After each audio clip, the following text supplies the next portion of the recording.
My name is Wanjiko Mwangi. Welcome to Snippet Organica Some Media. On this segment, I tell you all about my life story to inspire you and for you to get to know who I am. And today, I'm going to take you back in 2015. I am a student at Egerton University, a third year student at that, and I am taking a degree in biochemistry and molecular biology. And the incident that happens in the third year, I had talked about it in my other video yenye nimefanya about what does it mean to be born again. So what happened is this.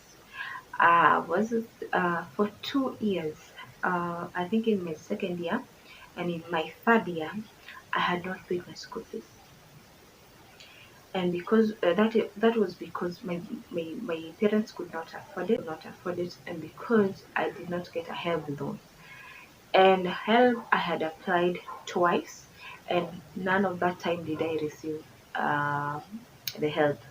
So that meant that uh, I struggled. And in Egerton University, if you don't pay your school fees, I don't know whether it is the same with all campuses, but in Egerton, if you don't pay your school fees, that means you will not get access to their hostels. So lazima uclear na finance ndio uende kupata hostels. So that meant in my second year, I did not have a hostel, place to live when I was in campus, and neither did my school fees get paid. But somehow, by God's grace, nilifanya exam the second year zote, and so by the time I'm coming to the end of third year, that there was a system change, but there was a kind of shift, and they were strict about students that had not paid their school fees and they're doing exams. So they were very strict at that time when they are producing the exam card. So nikafika third year and sikuwa na exam card. At the end of this second semester, sikupata exam card na nimespend my whole semester there, and this is the end of the year of third year. So I did not do my exam, so exams zikafanywa na nikakaa tu campus, but time watu walifunga, but one time came for going home, I went back home. And even anyway, I told my parents, but what could they do? They were not financially capable. That's why they were not able to pay. So nikarudi nyumbani, but now we are wondering what should I do. Help nimejaribu mara kadhaa, sijapata. I'd actually even come all the way to Nairobi, went all the way to Nairobi kwa office za help, nika delivered my application all by myself, thinking that now that I've delivered it by myself, labda in between hiyo application ingine ilikuwa imepotea, but this one I made sure that mimi deliver huko kwa ofisi na bado sikupewa help.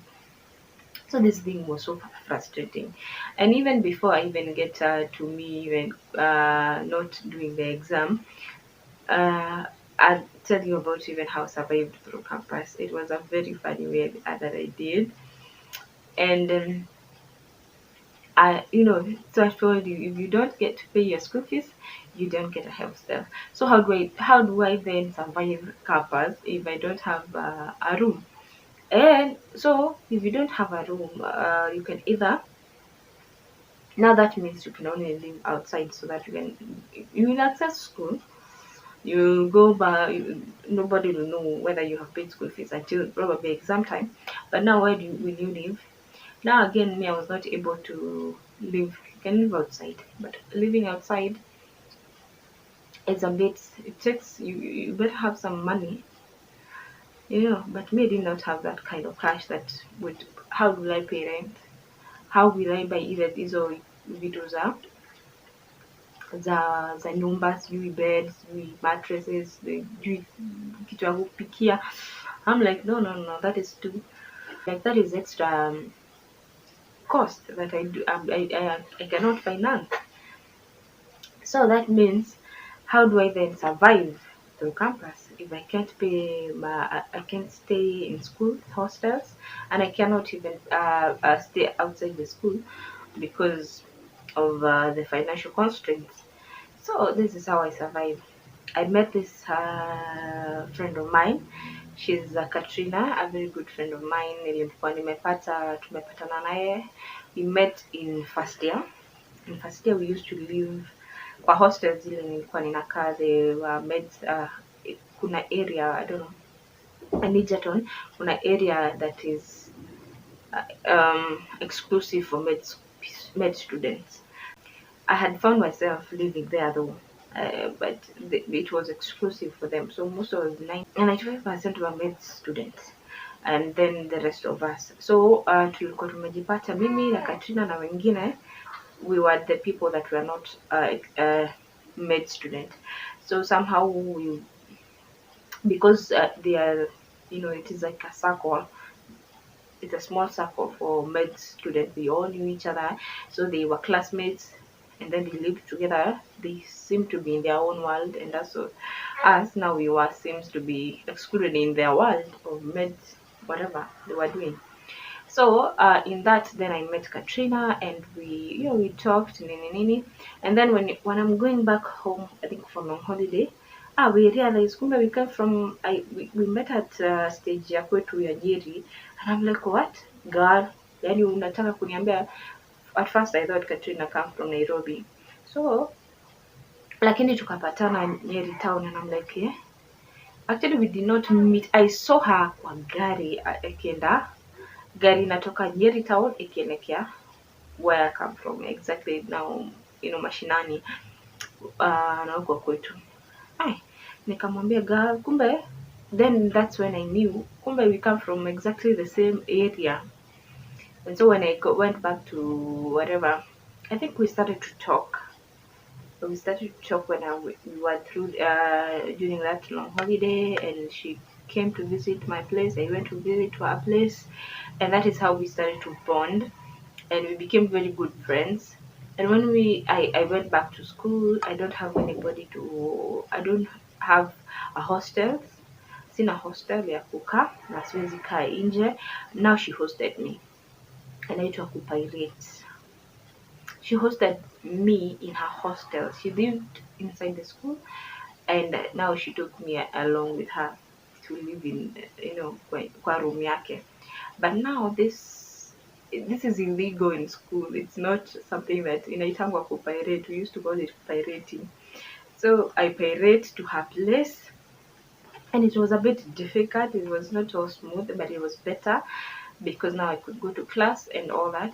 But now it was a bit difficult because there is fear of being caught, because that is illegal. That is not something that you're supposed to be doing. So I wasn't exactly comfortable because you have that fear, and also now you're inconveniencing other people, not just your friend who is hosting you. You're sharing a room with probably other 3 students, so you're crowding their space, and you are in their space literally.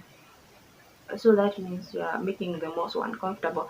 But they were cool. They didn't, for the better part of it, they didn't make life hard for me. I was just a bit uncomfortable, but my friend hosted me, and I thank God for her, and may the Lord really reward her for that. I can't repay, some good things, we just can't repay them. She did make good when I was in campus, and yeah, she didn't have to, because there were other people that I knew. She did have to, but she offered me a place to stay, and she supported me with things probably, and we pushed life. Na yeye campus, mkikosa chakula mnapigia wazazi simu, we shared everything. She was like a sister to me. She helped me, chakula tukakula pamoja, tukikula yangu kidogo tunakula yake kubwa, and she made my life really beautiful in campus and easy. She made my life a bit easier in campus. I remember when she met me, alikuwa ananiambia, hey, me, my friend, when I met you, I stopped having trouble. I stopped, thinking I have shida mingi. You know how you meet somebody when you have trouble and you're feeling so bad, and then you meet another person who have more trouble, and you're like, yo, my life is way better. Why am I even complaining? So that was the situation between me and her. She was like, why am I even complaining? My life is way better. You get, my life is way better. And she told me, you know what? I met you. You girl, you have all these things going on, and you are still okay. You know, it doesn't seem to bother you that much. And I'm here complaining to my mom, you know, nagging her over everything, tiny things. I mean, I need to be grateful for what I have. And so we bonded a lot. So she shared with me everything. Um, kama ni pesa alipewa, tulikula yake, tukakula yake thao, tukakula yangu 500, 200, you know. And that was our lives in campus. And now going back to my story about not doing an exam at third year. Now that it's done, now we tumefunga shule na long holiday imekuja, nimetafuta kazi. Mi sijui kwenye kazi zinaenda, tafuta kazi, my friend hata ipatikani kazi, so I'm looking for ways to get money, to raise this money, but anyway, the amount that had accumulated, I don't think I even have hopes for, even if I had money, what kind of job would pay me enough money for me to be able to save up in 3 months? The kind of money that I had accumulated for school fees, it wasn't even gonna happen. So during that long holiday, me na best yangu Katrina, she's the one who knows my problem, which I'm going through. Now we decide we're going to have a plan. Me and Katrina, we got a plan. So we have this plan. We come up with a list of people. We think that these people, they have choice. These people, they have money. They can help us. And people, we thought that probably they have the goodwill to help. But well, you keep assuming people have money to spare, to give. Oh, stop having dreaming. So I'd learned my lesson through that, to have my list. So she tells me, now you go talk to these people, tell them about what you're going through, and see whether they can help you. Me went to number one person. Then the first person that I went to um, I went uh, to a homestead karibu na kwetu, who the kind of, to a woman mwenye alikuwa karibu na kwetu. She's a neighboring person, but si neighbor karibu, ni aka distance, a walking distance. So nikaenda huko kwake. She was known to be charitable, new mama. She was a bit wealthy according to us, and she was a bit well up according to me. And she used to help elderly people, especially elderly people. So I knew she's charitable and she's well up. So I knew, let me take my case to her and see what she can do, whether she can help me. So I went to her, I told her about my story and everything. And she told me, I can't help you. I'm not in a position to help you. I don't remember for what reason she gave me, but that's what she told me. I'm not in a position to help you.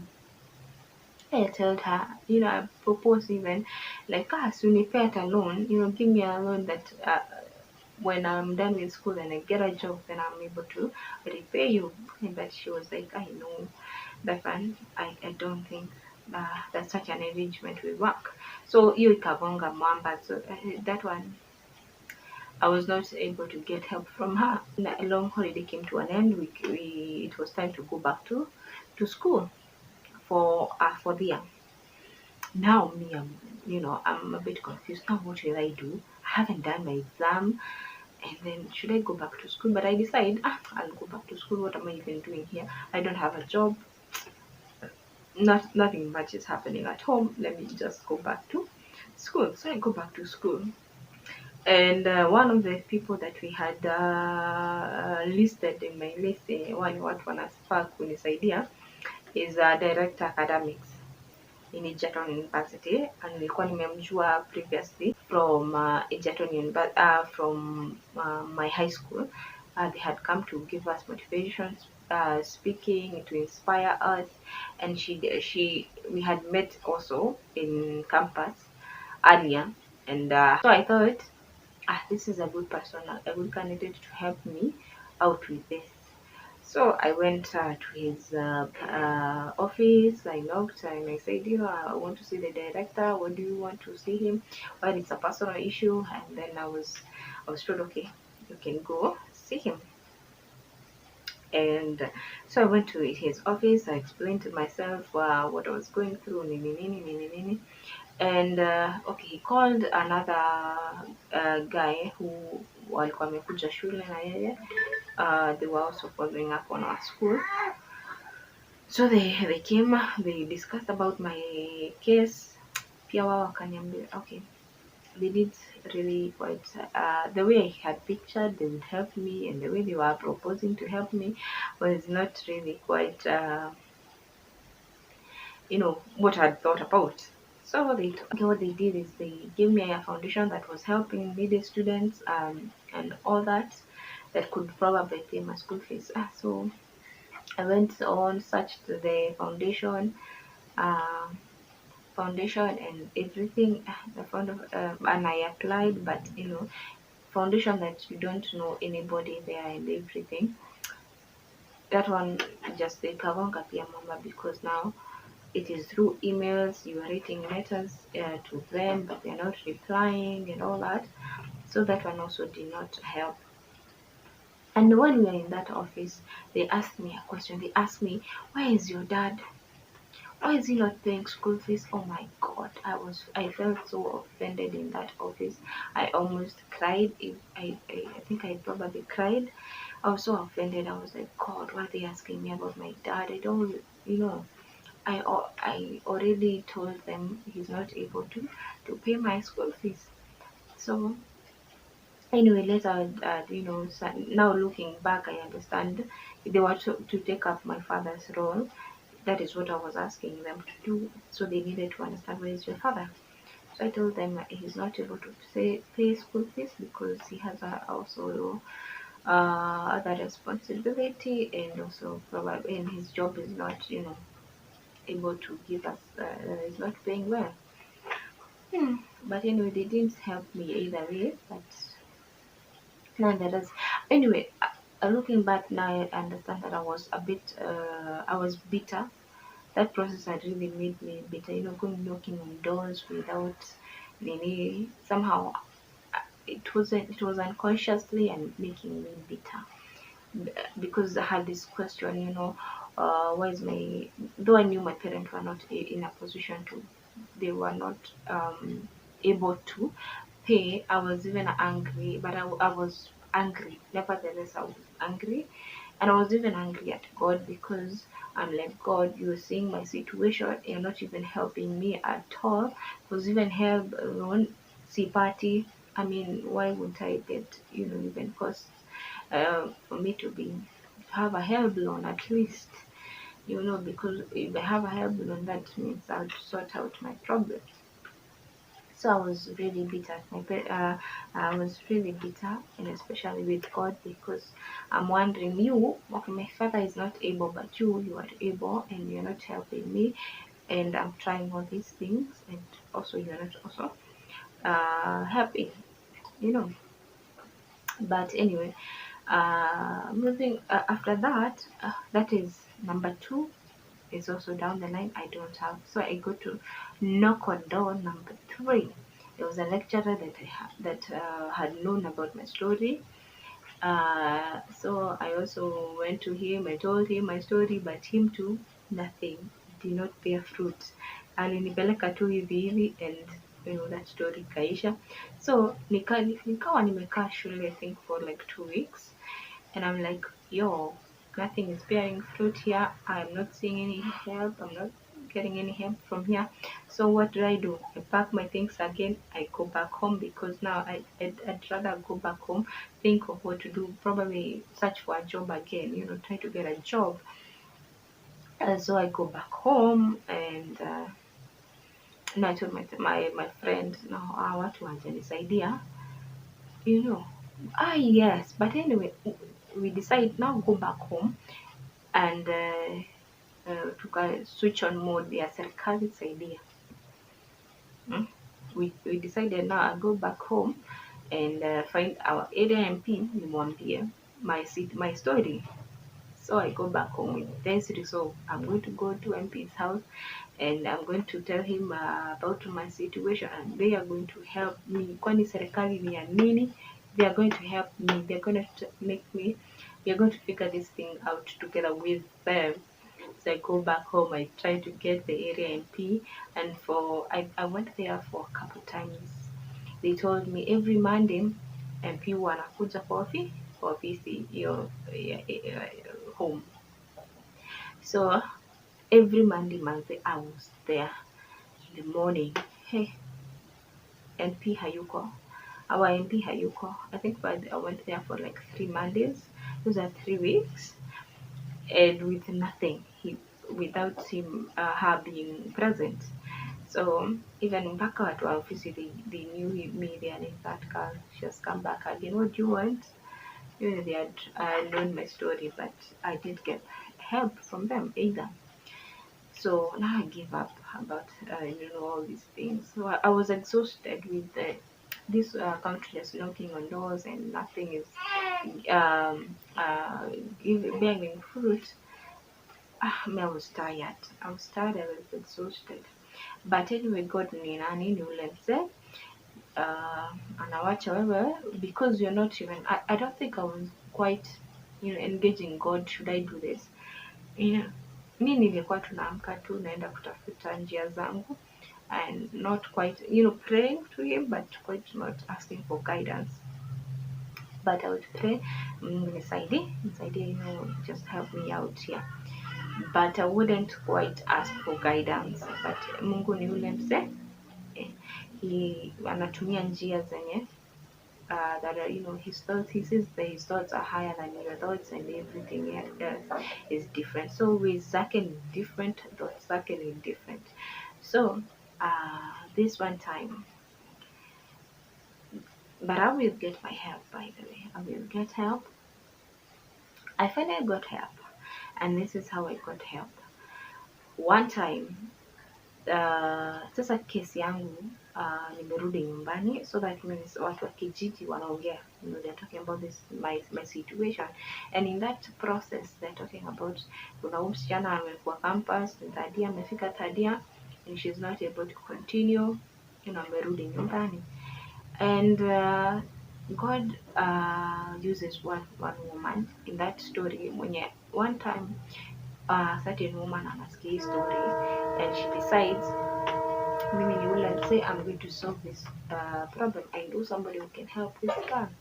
So she take it to herself and initiative, anaenda kwa hiyo foundation, anawaambia my story, anaambia is this girl ako third year na ameshindwa kuwa na hana school fees. So that means, so she takes my story, she goes, tells she knows a foundation that they help the needy people. So she goes to this the people in charge of this foundation, story yangu, and she comes actually looking for me at home. She looks for my mother. She tells her about the foundation again. Kamwambia, now tell your daughter aende kwa your foundation, and you see the way God anakwanga too amazing. I'm very grateful to that woman. So people just take up your burdens, and they carry your burdens and just make life easier. So she comes, she does it.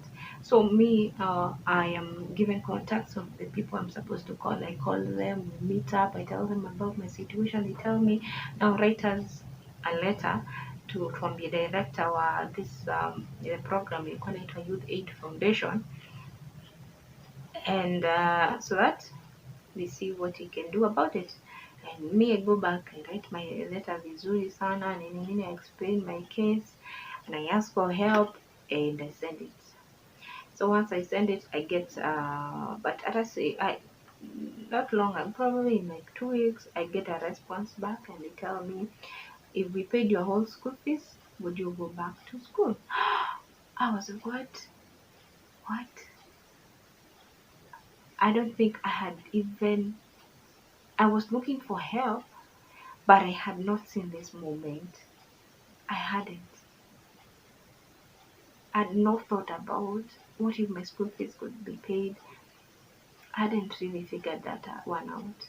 And because I had so much, I have put my effort and my energy in this thing, I was getting exhausted and I was almost giving up. Me, I told my mom, me, don't think I want to go back to school. Look now, it is almost in the middle of this semester, yes, they are fourth year. Third year, sikufanya exams, so I mean, where am I going to begin? So nikamwambia labda niwaambie wasilipe this year, labda wanilipie next year ndio nirudi, ama ningoje second semester nirudi nifanye second semester ya niende shule I defer,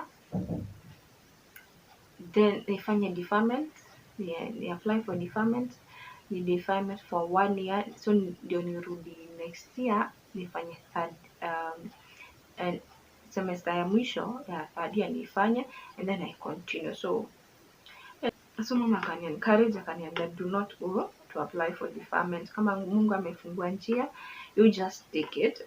Mungu uko kwingine, Mungu he will sort you out.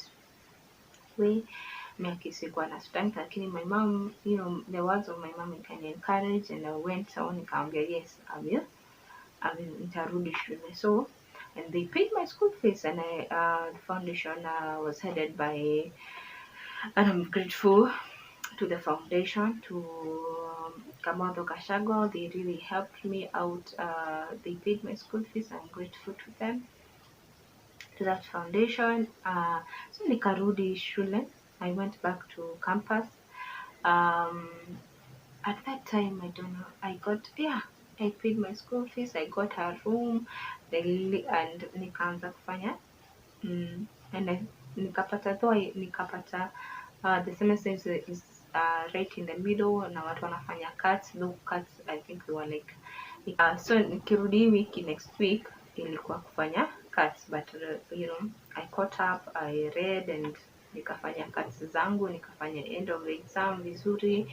That is first semester. Now come second semester, ujue I took up two burdens ya kufanya exams, ya kuchukua units za third year second semester na fourth year second semester. So I had 12 units. Usually you would have 6 units for each semester, but now I had 12 units. Go to class for each of the subject, and then do an exam for all the subjects at the end of the semester. But but anyway, God alinipea grace, nikaweza kufanya hizo, and then at the end of the semester, surprisingly, if you have a retake, especially in Egerton, most of the time unaombaga Mungu timetable ikitoka crash, usikue uko na exam yako ya the current semester na ile labda ulifail, that is the retake yenye kuna retake, this crash, because now you will have to go to the examination council, ama wale wanata nini unda timetable, ndio uambie apply tena, uambie sijui kama wanaweza songesha hii iende a different time, because now they have crashed, and you can almost sometimes unaweza kosa kufanya, umesomea hiyo exam the whole semester na unaweza kosa kuifanya because of that crashing. But for me, by God's grace, hakuna yenye crash with 12 subjects from two different years. The third year and the fourth year, none of them crashed. All of them were on different days, on different times. And surprisingly, hakuna siku nilikuwa na exams zaidi ya mbili. Every day there were just 2 exams. From either, and it's only one time that I had an exam from nitoke hii exam niingie exam ingine. It is only one time, so I did not feel, so God aniliona, God provide a way for me in ways that I had not, figured out. Because if I used my own logic, there was no way I could go back to school at that time in the middle of the semester, do the exam. There was no way that I could even, I could even think about having 2 semesters, doing 2 semesters in one, combining these 2 semesters in one semester. And I could not even have seen that it was possible that the exams could line up so well that even I did not even struggle with them, that hakuna yenye ita collide, zote zitakuwa tu separated vizuri, and I would be able to kusomea zote na to in at the end, nimalize tu vizuri and I'm able to graduate. So that is my campus story in snippets. That that is my short story in campus. I have there are other things I could tell you about my campus life, because I feel there is my life and there's a campus life, because there's a bit of dualism in campus. There's a life you're living at home and there's another life you are living in campus. But that was my life in campus. I have survived it, and did see God. I did see God really being there for me and working out everything, things that I thought that were not workable, things that I thought probably would not come to pass. But for me, graduating was us definitely seeing God in our lives, manifestation of God really, God coming through for us when we really needed Him. And we thank God for that, and we thank God for the people that were there for me. The people that helped me, the people that really encouraged me and were there for me in small and big ways. And so even if you're going through, a hard, for me, even now, when I think back about that story, it always encourages me, because you can come to the very end, you can try something so hard for so long, for so many days, for so many, knock on countless doors, but when God says yes, it's yes. And sometimes God does not even need your help.